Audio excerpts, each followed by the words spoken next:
மூஞ்சி க்ளோவிங்காகவும் அதில் இருக்கிற டெட் செல்ஸ் எல்லாம் ரிமூவ் ஆகணும்னு நினச்சிங்கன்னா அந்த இடத்துக்கு 10லேருந்து 15 நிமிஷம் துணியில் ஐஸ் வைங்க. ஐஸ் பேக் வைக்காதீங்க, வச்சு எடுங்க. ஒரு சைடுக்கு 10லேருந்து 15 நிமிஷம், இன்னொரு சைடுக்கு 10லேருந்து 15 நிமிஷம். அதை தவிர ஃபேஷியல் மசில்ஸ்க்குன்னு இருக்கிற எக்ஸசைஸ் பண்ணுங்கள். சர்க்குலேஷன் இம்ப்ரூவ் ஆகி டெட் செல்ஸ் எல்லாம் ரிமூவ் ஆகும். நல்லா பளபளன்னு இருப்பீங்க. ஃபேஸில் எந்த ஒரு ப்ராப்ளமும் வராமல் இருக்கும். சைனஸ் இருந்தால் கூட குறைஞ்சிரும். ஸோ அதுக்கான எக்ஸசைஸ் என்னன்னு கேட்டிங்கன்னா, நெத்தியை மேலே சுழிச்சு 10 வரைக்கும் இருக்குது, நெத்தியை கீழே போட்டு 10 வரைக்கும். 2 2 3 1 2 3 4 5 6 7 8 9 10 ரிலாக்ஸ். 1 2 3 4 5 6 7 8 9 10.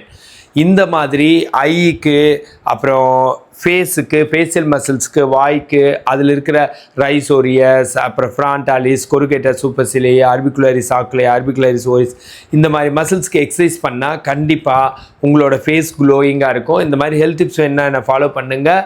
இந்த மாதிரி ஃபேஸ் க்ளோ ஆகணும், கன்சல்டேஷன் வேணுன்னா எனக்கு கால் பண்ணுங்கள். ஃபிசியோதெரபிஸ்ட் நல்ல ஆப்பர்ச்சுனிட்டிஸ் வேணுன்னா கால் பண்ணுங்கள். This Prakash physiotherapist.